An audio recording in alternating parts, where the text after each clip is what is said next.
tata wo mama wo versus your wife versus your husband. Christmas waliwo guy when alinjogera naye he called me. He's like, hey, kasiku Christmas tugenda bera akonze jangu tubeere wano bichi kadembuza oyina mukyala wo n'abaana bo bali wa are you having issues? No, we don't have issues. Omukyala yangambye agenda wawe. So I sit down where there's another lady gotwali naye sister wange kati sister wange nga amugamba, do you know what is happening like in your family? Because how does your woman walk away on Christmas Day with your children ti agenze wawe kuliirayo luki? So kati ono nga mbuuza nti what is wrong with that? There are two wrongs there. One, there is no leadership in that home. Yeah? There is no leadership. Omusajja omukazi akwagalako obukulembeze oteekwa okuteekawo obukulembeze n'ogamba Christmas eno tugenda giriira wa nkya tugenda giriira waffe lwaki wammwe. You need reasons as to why this must be quantified. Bwagamba omanyi kino na kino mbwa ezo nsonga nnafu tugiriire wano nga family tuyite n'emikwano gyaffe ng'abantu kubanga mukyala wo kyalwanyisa gwe kyotannalaba nti alwanyisa black tax. Ewaabwe bakimanyi buli wajja ku Christmas ajja n'ebintu bingi, ajja ne ssente nyingi era ne bamukaabira ebintu bingi. Munnange nno Mega kozze James wuuyo baamugoba mwana wa mutoowo. Mukyala wo n'atandika okwetema ebintu mu kyalo gy'otali. Nja kubawa kino n'akomawo n'agamba munnange we nagenze waka nasanze eri ebizibu bannange otanga mwana James baamusuula omanyi omukazi yamusuulira ne bakuzza mu bizibu by'otategeera. And that is happening because there is no clarity of what happens in this home. Omwami yenna oyo mukwano gwo yeetaaga okuzuukuka as a husband. Husbands must offer leadership in homes. Abakyala baffe olumu tulina oba refraining n'omugamba ekyo tekijja kusoboka newankubadde okyagala si mu bubi, but because you have the vision of the home. Amakulu agenda mu maaso. What this means nti amaka ga mukyala wo ge gafuga amaka go. Nti taata wo bamame wagamba mugiriire wano. There is no question about that. But you didn't marry the whole family. So mukyala wo bw'aba yagala ogenda oliira eri Christmas mugambe sigala wano tugenda giriira ani eka tubaweereze buweereza bintu. Ajja kunyiiga yes, but you must explain. Mugambe mukwano buli bwogenda ewammwe bino byokomawo nabyo kino tekiriyo mama yeetaaga kino senga mulwadde, all that money goes, that's black tax. Kyakubiri, you as a man, you're too democratic. Omanyi kasita mutandika okuteeka oluzungu mu maka we gatandikira okufa. Amaka tegetaaga mu democracy mungi. Poliisi bbiri ezikola mu maka, democracy and aggression lubanga lutalo lwa Syria. Eno mwogerezeganya eri n'okasukayo mizairo. Omukyalo omugamba tetugenda kusoboka mugenda sigala wano n'anyiiga n'akola biki byonna ne mulya Christmas n'oyita mikwano gyo ng'alina ofumba n'afumba mu bunyiivu bw'alimu mikwano gye nabo n'abayita ne babeerawo ne mulya ne mumaliriza n'omugamba ensonga lwaki naggaanya okgenda ewammwe bakukuba nnyo oluseke sikikola mu bibi naye ngezaako okulaga babeera bagenda nyiiga omanyi famire kati ezitayogera nga mama wange tewamuweereza Gomez senga wange n'otamuweerezaayo kano n'otakola kano afe. There is life after her family. Yafumbirwa so that we can make this happen as a family, as a team. Bwe tubanga tugenda kubeera nga tugenda kukola kino as a team nga nze mwami we era nga nze balo ogenda kuwuliriza engeri gye ngenda okugayidingamu emboozi eno. Ab'omukyalo gy'ogenda buli kaseera ku mulundi guno njagala okwata emitwalo 10 giweereze maama era oteke ku WhatsApp group ya family yammwe nti bannange nze nsobodde kuweereza mitwalo 10 ngenda kubeera na mwami wange na baana. Omuntu yenna ayagaliza obufumbo bwe okubeera obulungi tagenda kuyomba. Era obagambe nti nze sigenda kujja ku Christmas, nja kujja nga 31 nyingire nabo omwaka kubanga wano Christmas waliwo akajanja kangi, waliwo engoye nyingi, waliwo biki bingi. Kati gwe totambula wakati nga transport akyali waggulu, tambula nga 29 obatukeko kwa 3. Waliwo naina a line of thought nti omukyala you be at your home from 0 years to, let me say 20, 25.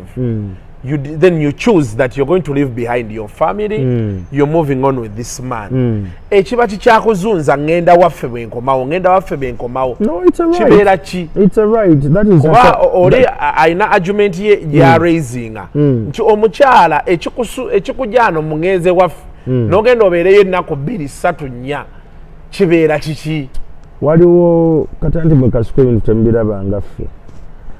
Omukazi dembe lye okuddayo ewaabwe because that's a fallback position. Ye support structure mwayita nti omugaana okukkaanya wano bali bantu be guli musaayi gwe sebo togenda gumujjako naye buli bwagamba mpaayo ennaku 2 ŋŋendeko ewaffe. Believe you me, mu bufumbo mwe tuli olumu abakyala tubayisa bubi. They need a place where they are appreciated, where they are celebrated, where they are loved. Abasajja bamu tetumanyi kulaga mukwano. We don't have a love language standard. Tetukirina, tetukimanyi na kimanya. Naye nga ye bwagenda ewaabwe bagenda mubiyita, bagenda musuuta, bagenda mwagala. Olumu yeetaaga okuvaako mu toxic environment ey'abalamu be.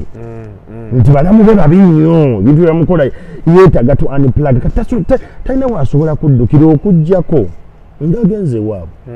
Ezo ennaku 2 bino ebintu byaliwo okuva mu mirembe egy'edda nti ne bannyaffe bwe baayombanga ne bakitafu ba ne bagaana okukkaanya mu kisenge eyo. Maama ng'agamba ssenga wange mulwadde ngenze mulabako. Era ewaka ne babagamba nti nyammwe yagenze kujjanjaba ssengaawe. Olumu n'agenda n'omwana asembayo. Kugamba akuwa okukakasa nti ngenda kudda. Era bwe yatuukanga eri abazadde abo baali bagezi abaatuzaaliranga abakyali ennaku ezo ng'amanya nti kimukuttemu. Kati wano tebamuwa mirimu mingi, bamuwummuza. Okitegeera? Kati the benefits bagamba tebamuwozesa ngoye fumba mmere. Bamanyi she's here to heal. Eyo support structure Abafirika gye tulinamu gye batategeeranga nti mukyala olumu bw'agenda ewaabwe aba agenze kuwona by'omuyisaamu bingi ewakaawo. So it is okay. Women need to have a break. It is very actually bw'aba talina baganda be nga talina nakigwe omwami nkusaba kwatayo akasente mugambe mukwano emitwalo gino 8 weekend eno genda check into any hotel relax. Olumu omuntu yeetaaga okubeerako awantu nga tebamusaba. Kino kiriwa twagala kino twetaaga kino gundi they need to be in a space where they're like I'm a diva and I allow them to unwind. So mukyalo omuleka n'agenda era bwe yalinga akomawo ewaka bamusibiriranga emmere ne bamusibira enkoko ne bamusibira ebugga ne bamugaa bino bitwalire muko waffe. Era bwe yakomangawo essanyu lyabeeranga ewaka nti akomyewo ayagala ate naawe omwami mukyalo ebbanga lyamala nga taliwo otandika okulaba value ye. Era oga muntu akomye banna mbadde mbonaabona n'okunaaza obwana buno. Somehow you get relieved. Kyakubiri ekintu ky'olabamu omugaso at times kiteekwa okuba nga it's hard for you to reach at times. Kati bw'omulaba nga akomye ogambe mukyala wange ng'alabika bulungi bamugulidde n'ekiteeteeyi ekipya. Ensonga lwaki maama wo batato yamuguliranga ekiteeteeyi ekipya ng'aweereza sigina eri balo nti omukyala bw'omugulira boarding empya bw'ati bw'afaanana. Omukyala omugulira ekiteeteeyi ekipya bw'ati bw'afaanana. Omukyala bw'omukkiriza n'abeera mu bantu abamwagala bw'ati bw'afaanana. So I think the men should not feel insecure about that. Kikulu abakyala tubaleke bawummule bagende babeere n'ebyabwe, you know, they relax a bit. Naye kikulu nnyo okubawa obukulembeze. Women love leadership. Abakyala bino bye tugamba mbu abakyala batulwanyisa, no. Women like leadership. They love leadership. Era bw'otuuka n'olaba ba feminist abasinga, feminism mu Uganda abasinga tebakitegeera. Bakikozesa mu bukyamu. Nsiba mbagamba nga tusinkanyeyo mu forums ez'enjawulo nti abamu beekwese mu feminism naye nga bali ku revenge.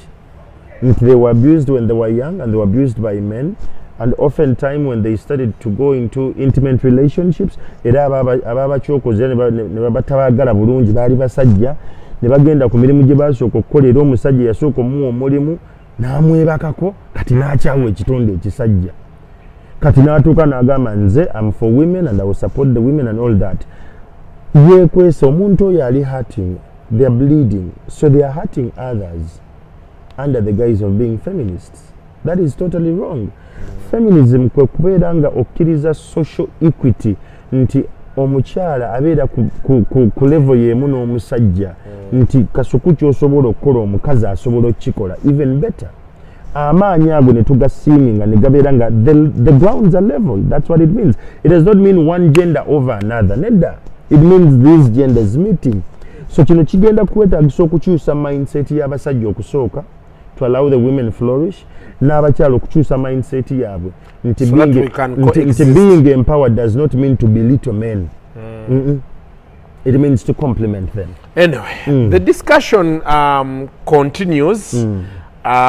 Njagadde just because ensonga ki zijje twogere ku mikwano ne Kyamagero, so many people have been pulled back by their friends. The betrayal, the heartbreaks, abakyala babanyonyodde bemufuna ebizibu ne mutandika byonna byanikira mikwano gyammwe ne babikozesa against you. Oba okitegeera kabeere sister wo kabeere ki. Then abasajja oluusi tubeera n'emikwano gyaffe n'otambula n'ogenda ye n'agaana. Ate gwe okomawo nnyumiza nti nazimbye ennyumba, gwe okomawo nnyumiza nti naguzeeyo emmotoka. Emboozi gy'omunyumiza nzito n'agamba tagisobola tagitegeera. Kyamagero nga yandeka dda tagitegeera. Kwe kuva ekiso kiri kye bakusimba mu mugongo kuba abantu booli nabo tebali ku level y'emu naawe. So bwe bakukuza n'ofuuka manager bano oyinza obutabata naye tandika olowooleza wali waggulu oba okitegeera. Eventually bw'olaba bano they are not aspiring. Omanyi tulina abantu nga bo bagamba ffe twawonawona ne Kyamagero ajja kudda atuyambe oba okitegeera. And it's a very important one. Going into 2023, we have to accept that we shall lose friendships. We must. Actually, and we must. If you don't lose friends as you're crossing into the new year, there is a problem with you. Yeah. Either you're complacent, go achimanyira ng'omuntu, or you're just a people pleaser. Muntu w'abantu. Munange wamukubira akubeerera wona. That manyanga does not bring money. So we hope you're going to enjoy yourselves as you move into the new year. Drink responsibly. Nze kyenjagala okubagamba, which is I think one thing kyetulwanye nakyo omwaka guno, abantu babadde busy but not effective. Yeah? People have been very busy. Nga buli omukulaga ndi busy, but we have not been effective. Crossing into the 2023, nja kusaba obeere effective. Don't be just busy. Structure what you're doing and okikola nani era okigenda kikwera bbanga ki. Ebintu ebyo bikulu nnyo. Kyakubirwa na Uganda temudibuuda ssente. Recession is hitting the world so hard. Ssente zabbula. Todibuuda ssente yo, tojaajamya ssente yo. Bw'oba olina omuntu ebulayi akuweereza ku ssente, banaye tozanyisa ssente eyo. Kwata bulungi ssente. Sente nabagamba mpaka mu November 2024 because research data tulaga tugenda okufuna engeri gye tugenda okudda engulu globally. So todibuuda sente zo zikwate n'obuvunaanyizibwa. Faayo nnyo okwekuumira mu kumanya n'okutegeera. Baako ebibya by'osoma by'obadde tomanyi. Have a mindset that allows you to unlearn. Ebintu by'obadde olowooza nti omanyi, tuula n'abalala babikunnyonnyole bulala obitegeere. And that will actually help you to understand life. Obulamu bwe butambula.